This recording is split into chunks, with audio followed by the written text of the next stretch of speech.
How to delete ChatGPT account permanently. So first you want to open up your browser and head to chatgpt.com and make sure you're signed into the account that you want to delete. Now you will need to click on your profile at the bottom left right here and then click on settings. Now click on data controls, and from here you can click on delete all chats and then confirm deletion. Now you want to go to account section and then click on delete account right here, and it will tell you things that you need to know right here, so you can carefully read them before proceeding to delete your account. And it will also tell you that you may only delete your account if you have logged in within the last 10 minutes. So if you already logged in and the session is saved, you'll need to refresh login before you be able to remove your account.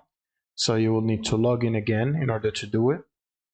So after signing in again to your account, you want to do the same steps. Go to your profile, click on settings, and then under account section, click on delete. And in here, you will be asked to type your email again, and then proceed to type delete full caps in the input field right here. And after typing your email, so I'm going to type it real quick and type delete right here. Then you can click on permanently delete my account, and your account should be permanently deleted. And that's pretty much it. Thank you guys for watching, and subscribe.